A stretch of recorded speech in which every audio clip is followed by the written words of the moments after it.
Hey, Mike, welcome to the Rockhopper Podcast. Thanks so much for joining us. Would love Thank to you. just start off really understanding, your journey to becoming a CFO. I'm sure it's probably ups and downs, but would love to kind of hear maybe your background a little bit and your story and how you kind of arrived to being a CFO today. It's a non-traditional path, I will tell you that. I came out here, I got my MBA at Arizona State, and worked at Honeywell for a couple of years. Like most big public companies, right? I bought a house and immediately got laid off, and so I ended up coming out to Southern California as a result of that. I ended up in a variety of different private company roles as accounting managers and controllers. And I'm a big proponent of investment and investing in myself.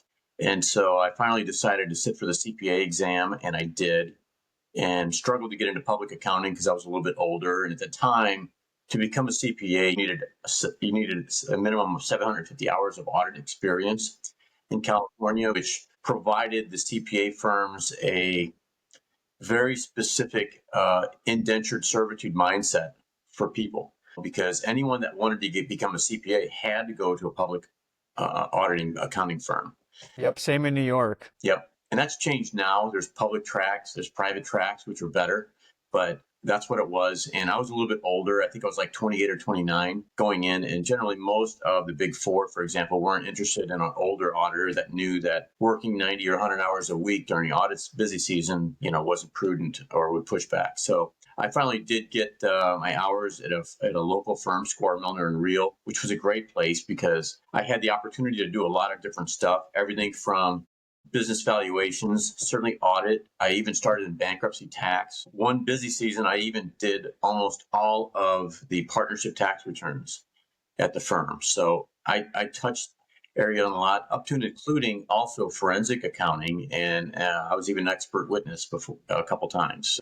Great experience. And I realized one of the things that I really liked was I liked business valuation. I have a mathematics undergraduate, and I have an MBA in finance and accounting, and and I kind of like the quant side of the business actually, and so I decided to continue my investment in myself, and I looked at the ASA, American Society of Appraisers designation for business valuations, and the other standard was a CFA, a Chartered Financial Analyst, which was more of an investment designation. And I attended one ASA course, and I thought I could have been teaching that course actually. And, I decided to move forward with the CFA, and I became a CFA. And in the meantime, left Squire Milner, went to Pacific Life Insurance Company, special projects, eventually moved into enterprise risk management, where I did some very unique and I guess you would call it sexy things. I structured collateralized debt obligations. We issued a couple here. We valued them for GAAP,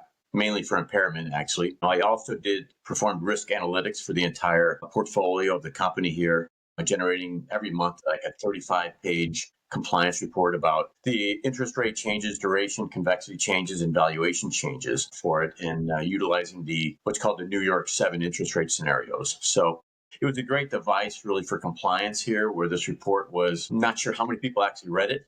It was in the company here, but it was a great device to show the compliance in the states that, hey, we did actually have a risk management function here, and it was fairly detailed. So I had two computers really, because that took literally like 48 hours to run, so I would work on this one here while that would run concurrently.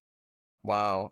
How do you think that quant background shaped your approach to CFO responsibilities today? Because it sounds your background is heavy technical, quant, crunching numbers, understanding frameworks, understanding how things are put together, how it might impact business decisions and drivers. I mean, maybe I answer some of the question myself there, but I would love to kind of hear from your perspective, like how has that provided value as you're a CFO? Absolutely, it's critical. I think it's a key differentiator, I think, is that as a result of this here, I consider myself really an investment guy that is also an accountant, right? I'm a CFA that's also an accountant here. So as a result of that, I tend to be fairly data driven. And I'm looking for not reasons to cut costs to grow an organization here, but I'm looking for reasons to invest. And I'm looking to identify the highest ROI investments within an organization. And one thing that I've discovered is that a really good management team that understands the market can certainly identify inefficiencies in a market and opportunities, right? Where I've been at other places where the management team wasn't quite as fluent with the market and they struggled to identify opportunities. So the team that can identify these opportunities here needs some measure to prioritize them, right? And that involves modeling here. And again, if you're a data-driven guy, models are very important here. And it's not the numbers about the model that you really debate about. It's the assumptions underlying them, right? So if you disagree with the results of a model, you don't talk about, I don't like the number that came out. You really go back to the assumptions themselves here and you kind of attack those and see whether or not they're reasonable or need to be modified or a sensitive analysis is performed. But nonetheless, I think that approach of requiring evidence to move, and I get more detailed and more demanding for information the higher the ramifications are of a decision are. Like an acquisition, for example, here, I think needs to have a much more substantial model built in, really, to justify the expense, time, and effort to do that than it would be just to buy another sort of equipment or another server or something here, even though I believe both need to be justified from an ROI perspective. Yeah, and that's what brings up an interesting question. You are so data driven and you worked in mortgage backed industry where it is very data driven as well. They make decisions and you're coming in from an accounting, you're an accounting guy, but you're also a quant guy too. But then there's business managers as well. How do you kind of bridge that gap of what you see and how they maybe know the industry a little bit as well? Is there is, do you think do you think it's easy to bridge that gap when you kind of know it mathematically, or can you kind of do that and show them and believe in what you're seeing and kind of provide that very easily for them? Or did it take some time to explain your sort of background, the theory, what's underlying in the numbers and kind of persuade them that this is the right decisions to be making? That's a good question, really, because you're absolutely right. Is the accounting and finance team, we're great consumers of information and data within an organization. And I would say we consume more data than any other group within an organization, right? And so as a Yep. result, we have responsibility to report out, right? So a big challenge that we have here is taking taking data and converting that into meaningful information. And that's where you get into challenges within accounting teams. They become very manual because the systems just aren't in place to give us the data that we need today to enter into our GL system, to look at it, to do variance analysis or whatever we need to do. But because we're identifying all this information, I think operating decisions become a little bit more readily apparent to us if we're looking at them about what should occur. My approach with regard to the other executive teams and leaders is more of a collaborative approach where we happen to be stewards of all this data and information here. And my job is to synthesize it, clean it up as best I can, and feed it over to the rest of the organization. And I believe if we do that correctly and succinctly, I don't really need to explain anything to you. I would like to think a prudent manager would be able to look at that information and arrive at a conclusion. A great example of this is if I analyzed our 5 marketing channels, right, and looked to really quantify where we're getting our bang from our buck for our marketing dollars here. And this isn't done a lot because sometimes it's challenging to arrive at where customers come from, right? The tracking Exactly. mechanisms are not in place. Yep. So, but that doesn't mean we shouldn't go through this exercise and attempt to arrive at it via assumptions or some other way.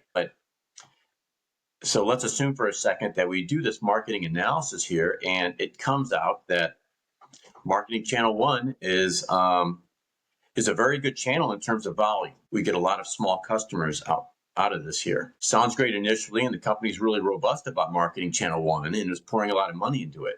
But a deeper dive shows the fact that they're getting a lot of customers, but very small customers. But when you look at the onboarding costs of these here, you might realize that each one of these customers, it's great to have, but they're not really adding a lot of profitability because they're small and onboarding costs are fairly significant. And the payback return is over a year of revenue, right, to recoup.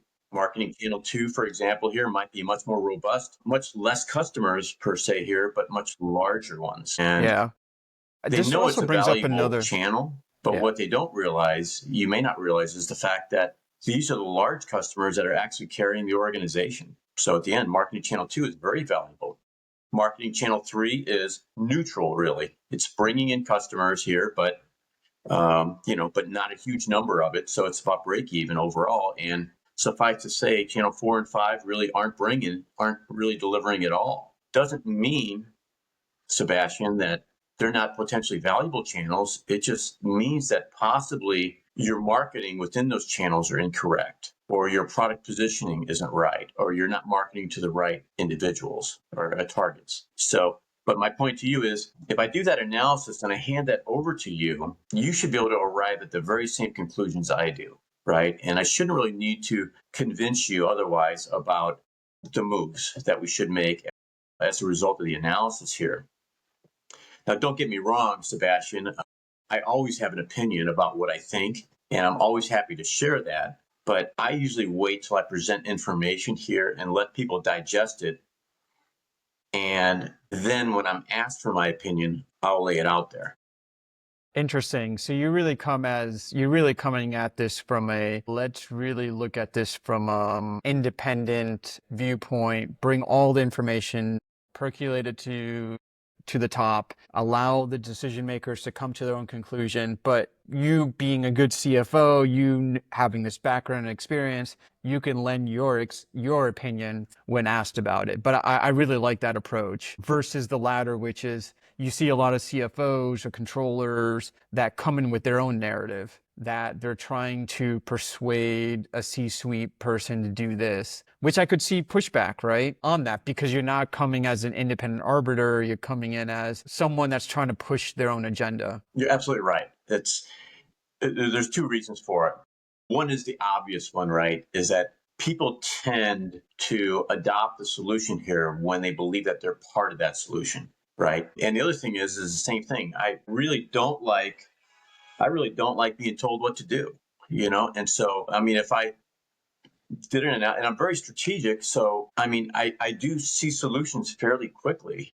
And I have to be careful within the organization because as I'm strategic, I mean, I do see things, and I did a faux pas with that with one of my staff a while ago, where he spent like probably half of a business day. There was a challenge that I'd given him, and he had a curveball thrown at him, and he spent half of the business day trying to figure that out. Thought about it all evening here, and thought about it the next morning. He came into my office and said, and I asked him, like, well, how did that project go? And he goes, had a curveball thrown at me, and this is what happened here. And I was like, and I wasn't thinking, and I said, did you try this?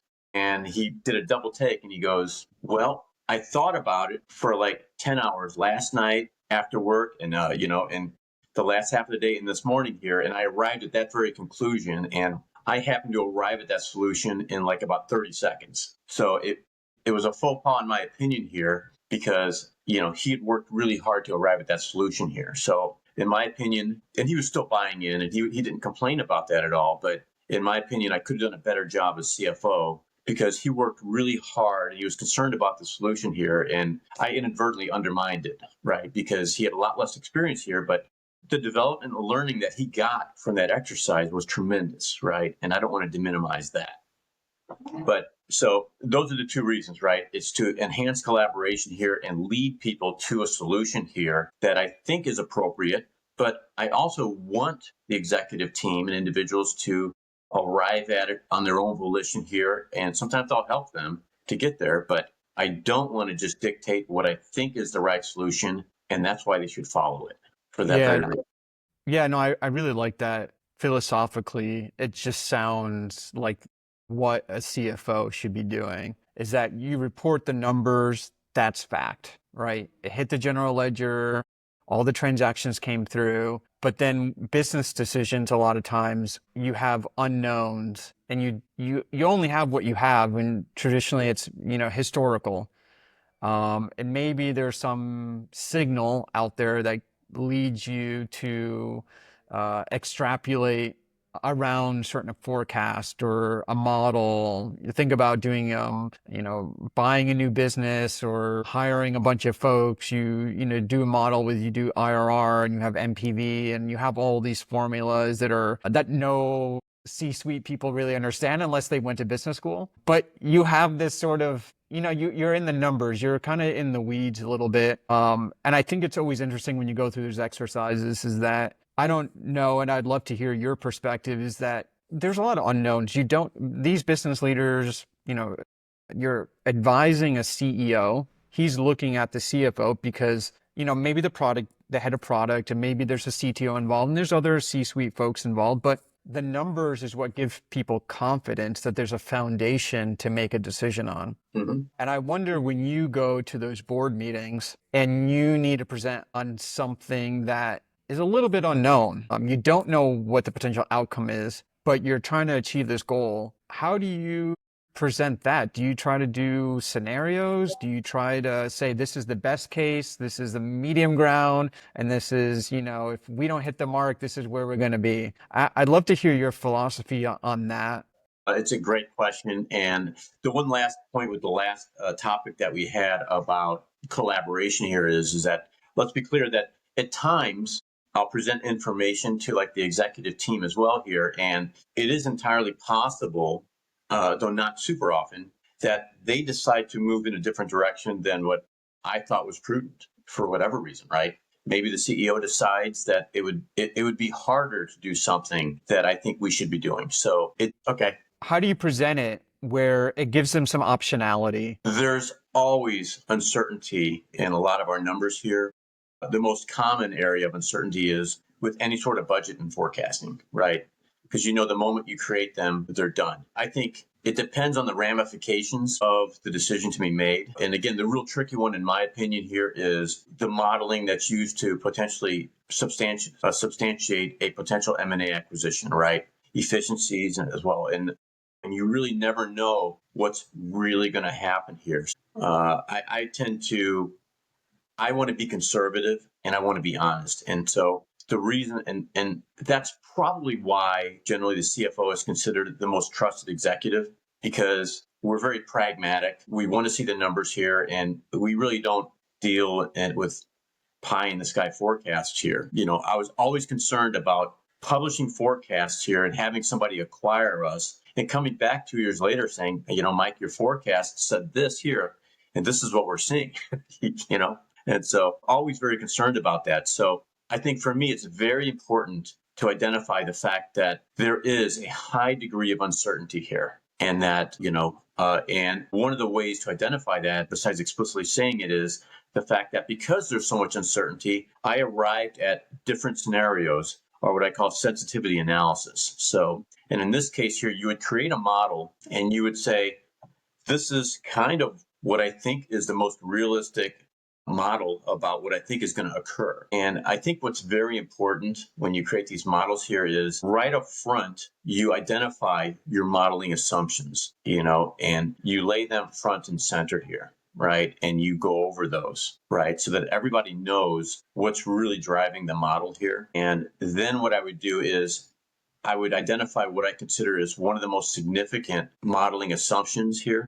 That is mostly the high impact item. And I would tweak that sensitivity one way or another and see what the impact of the model is. I would present all three of these scenarios, or even more at times, depending on what they are here, and just say, here's what we believe here. And eventually here, and the objective isn't to confuse anybody here, but it's to identify the fact that we are subject to a high level of uncertainty here and modeling assumptions here. And the goal is to really drive and get consensus and agreement on what the modeling assumptions should be. And at times, we'll arrive back at a modeling assumptions that's slightly different than the ones I've modeled, and I'll go back and revise the model here. But it's more valuable in the sense that it got everybody on the same page with regard to a high level of uncertainty for a very major investment decision. Can I ask a question of being contrarian? I've been in positions where I've done these project finance models. I've gotten everyone aligned across the board. This is what we're going to go with, hitting revenue. This is what we're going to spend. Sometimes a lot of those things don't work out. You're absolutely right. You're absolutely right. Isn't it weird? I don't know if people are just inherently optimistic or they're trying to look good, but there's sometimes, I've been in so many situations where I feel like majority, and I don't want to be pessimistic, but I feel like the majority of the projects that I've worked on, we've overspent the budget, we've underperformed the revenue. The money that we thought we were going to get in, that we're going to add to our profit or EBITDA, didn't actually materialize because it was cannibalized by another product, or the person that was brought on as the product manager for this IT rollout left, and then someone else came on and had to redo it all over again. Like, all of these human sort of decisions, unfortunately, caused us not to hit the goals that we planned for. In some degree, I always wonder, I'm like, am I doing my job well? Did I do what I need to be doing? And I always kind of scratch my head sometimes. No one ever looks at it post-mortem. We kind of track it and we're always doing it, but I don't think there's a great inflection of looking at what did I do and maybe learning from it.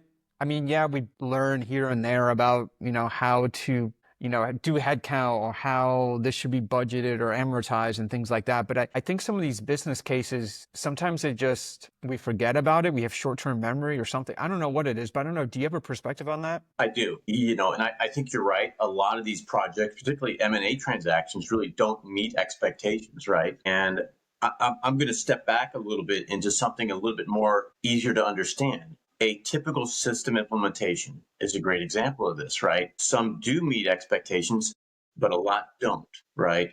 And I want to explain, because I think this is a simpler model to explain why things don't meet the expectation here, is that a lot of companies, when they decide they need a new system here, they have challenges with the current one. It can't handle a transaction or volume based, or they want to do something the system doesn't do. So there's a current need today that's not being addressed by the current system. And that drives the need for an adoption of an alternative solution. And so, in my opinion here is there's not enough analysis that goes in before the system is selected, and the expectations and what you want to get out of it. For example, my father, and God love him, he had a tennis business in St. Louis. He grew up as a tennis brat, and and he actually ran Tower Grove Park Tennis Center in St. Louis. And Nice. this is like when I was a kid, like 10 years old, and he actually manually tracked inventory. It was a small business, manually tracked inventory, lessons and stuff on paper. And somebody told him that a computer would help him track that. And he didn't really know computers. He was aware he had challenges tracking inventory, even though it worked. Didn't really know what he wanted out of it. So he committed. He bought a computer.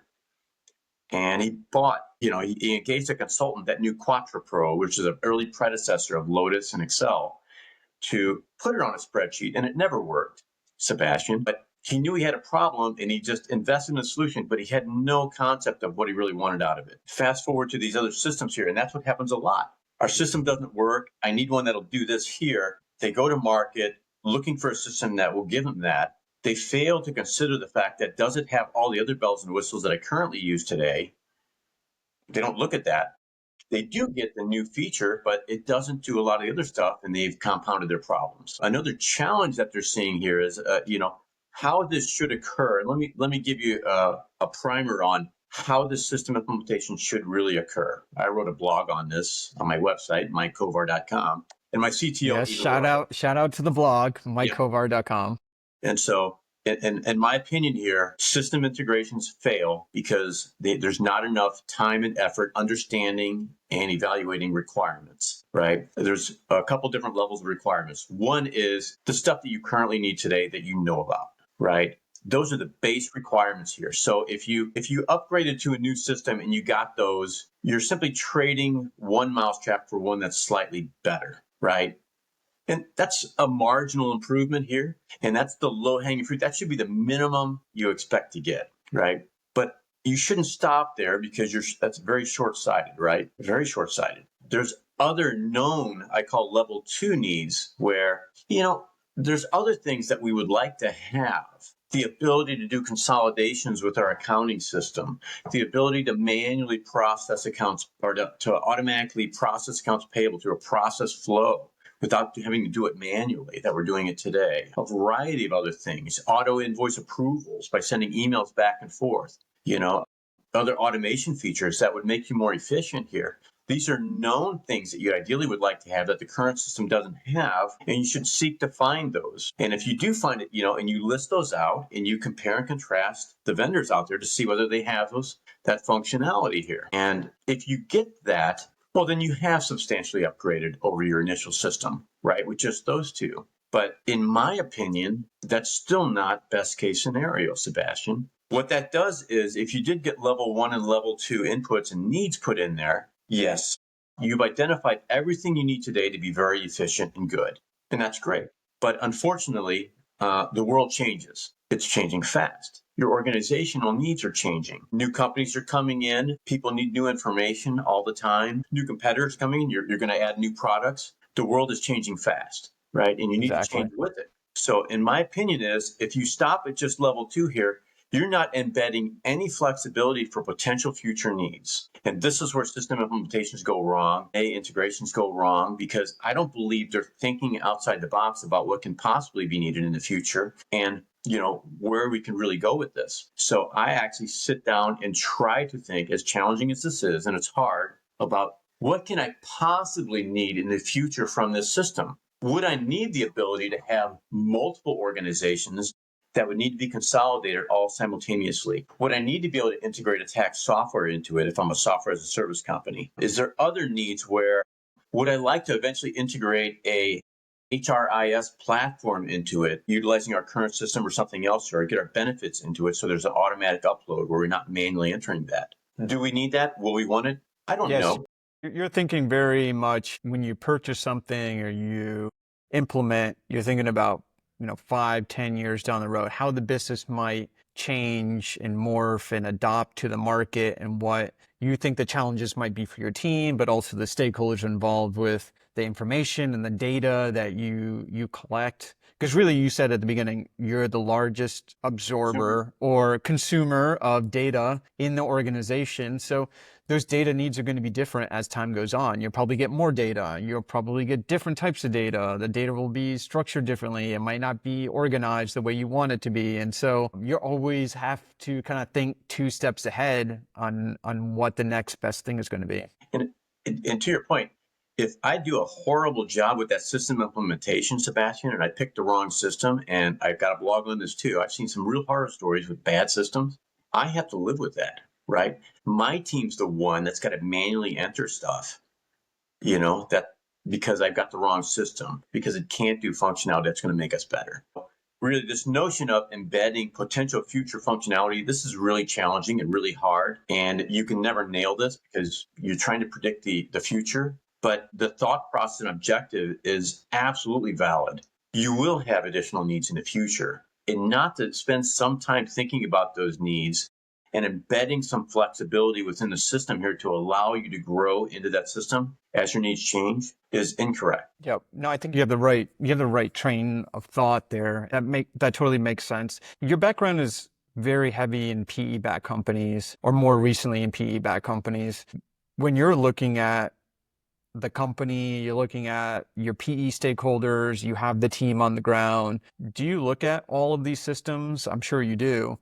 Do you evaluate them? How do you go about that process? And if you do need to bring on new systems, how do you kind of go through that process? Do you speak to your PE stakeholders and the ownership about that? I guess how are you focused around that? Because it is probably most likely an efficiency play, an operational play of creating some excellence, creating, better processes internally, but we'd love to hear your opinion on it. Absolutely. And I'll tell you is, the finance folks and the accounting folks are, I love my accounting and finance teams. They're really smart. They're sharp, probably the smartest groups in an organization typically, and they're deadline oriented. They see so much. They get everything. They're used to being audited and evaluated, right? And so, but the one thing they're not is visionary.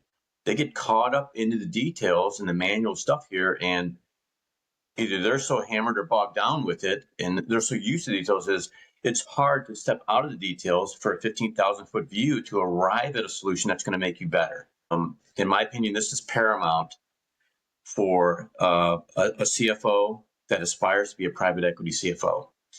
Is you've got to your job, in my opinion, and again, I've wrote a blog on this too, your job really at the end of the day, you can either focus on what you do yourself really well, in which case your impact is limited to the impact of a high performer, which caps out at 400 times the average performer, or you can choose to invest in making your team more efficient and better, in which case your impact is scalable. And so I look at technology as a tool to make my team better and the mindset of my team also. I want them happy. I don't want them focused on, worrying about their jobs, spending precious resources looking over their shoulders, afraid to make a decision here. So I cover them.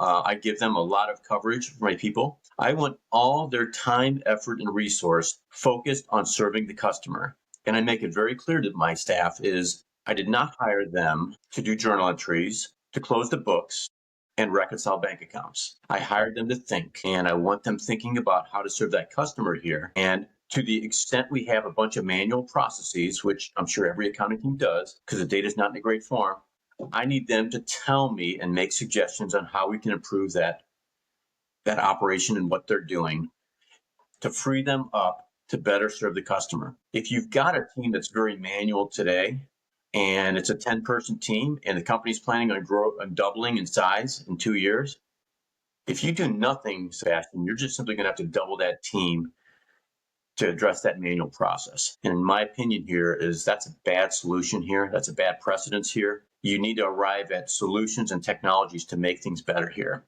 And so now we get to the point where we need to become more efficient and better here. Again, I want to quantify that. I've got 5 people, this actually happened at one of the last companies I was at.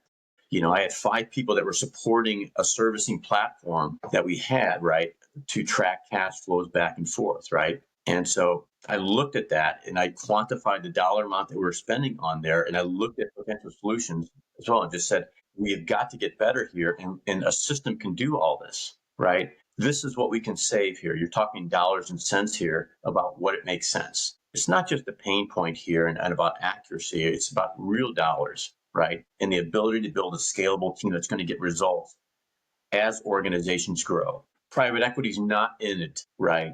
They didn't buy that company for what they're doing today and the profitability they have today. They bought it for where they can take it, right? They want to exit it 5 to 7 years, typically. The life of that fund ends. So they want to know, do we have a scalable model here for acquisition or organic growth here? And if the answer is yes, then they would say, what can I do to increase that and throw kerosene on it? And an example of this would be if you're a software company and you identified like your customer acquisition costs are X, they would say 1,000. Let's just say $1,000. They would say it's $1,000 here. So if I invested $100,000, I expect 100 customers. That makes sense. And they move forward, right? So, and my point here is that anything that's going to make that team more efficient, scalable, and more valuable is going to help the multiple at shareholder value from the inside out, right? I think a lot of organizations are fairly short-sighted with regard to what that accounting team can do. My accounting team and myself are big drivers of strategy and tactical moves, right? Because of all the data that we provide, right? We really work hard to provide the data, and it's not just canned FP&A reports, right? There's out-of-the-box stuff that no one's asking for today. And I encourage my people to think outside the box. And I make a statement to everybody here is that I believe the best the best companies and the best employees tell their customers and their managers what they need to know before they realize they need to know it. So Sebastian, you're absolutely right. Working for you here, I would say, Sebastian, I know you're working on this here. I was looking at the data here and I was just thinking, I wonder if this would be beneficial for you. And I'm like, I think it'd be nice if I would have this to help you make information and volunteer that to you thinking it's going to be beneficial. It doesn't always work, Sebastian. It's not always needed. You may have it already here, but in a lot of cases, you don't have that. And I've made my career providing information that no one is expecting, everything from an opportunity cost analysis, looking at our hedging, what type of contracts we're doing, look at interest carry options where we could generate money. I believe we're leaving money on the table. This is why we're doing it. And I modeled it out. They loved it, right? 25% of our MLS market for a software as a service company is underperforming, in my opinion here. I just dove in and analyzed that. The accounting team reported to me. I dove in and assessed it, and I arrived at about 15 or 20 different areas here where they lost sight of the goal, right? And the goal wasn't to get anybody fired here. It's to improve that margin here. And we successfully doubled it. So in my opinion here is this notion of giving information and thinking about information and not just doing it is paramount and important, right? And not just for you as a CFO, but for every member of your team. Because when the shackles come off and these people get out from the details here and they're encouraged to think about their role and take some chances here, think better about how they can serve the customer, great things can happen, even at the lowest level staff employee or junior employee. Totally agree with you, Mike. I totally agree. Being proactive and being that business partner is where the accounting and finance team shine, because everyone in the organization stops looking at you as just doing transactions and processing stuff to, oh, you're my business partner. Mm-hmm. You're elevating ideas and insights that I might have not thought about and could actually make the business better. Yeah. Super, like, I think that is really the future of finance and in general. I don't know how you think about it, but philosophically, my mind always goes to how can technology replace all the processing? And then you have specialists that oversee that processing, but find improvements and find insights around the business. And those are the real winners at the end of the day, because they're actually performing at the highest level that they can perform in their specific function, right? Whether you're a controller looking at revenue recognition, or an AR specialist where you can now calculate DSO more clearly. You can understand the life cycle of customers and their payment habits and assess the risks. No one ever really assessed the risks of their counterparty. They never have time to. They're just trying to collect the money. You're right. And I think, I don't know I know we're kind of coming up to time, but would love to kind of hear about what you see as the future of finance in your eyes. Yeah. One is, I believe, certainly you can't talk about the future of finance or any area without talking about AI, right? And the impact of AI. I don't believe AI is going to really replace a lot of accounting and finance jobs per se. I think it'll replace certain other jobs that are very standardized here and make us better. But what I do believe is that I believe people that use this tool, AI, will replace people that don't use the tool because they'll be substantially more efficient. And this, and you're right, this is a visionary notion about what the finance team is. And a lot of people don't understand that, the authority and the power that you have. I mean, it's almost like, Sebastian, if I could feed you all information about the organization here, transactions, data, profitability, variance, you should be able to impact the organization and make and really partner with everybody here to provide real good recommendations and strategic and tactical moves here. This notion of finance is just transactional, I think, is a flawed, age-old mindset here. I think the vision at the end of the day is of finance, accounting, FP&A as a strategic partner for the organization here that manages so much here, and their goal is to make everybody more efficient and better. And these teams, because they see so many data, they can teach you about what they're seeing here. They can help you get better and more efficient in ways that nobody else can. It's a responsibility that we have because we're the biggest consumers of data.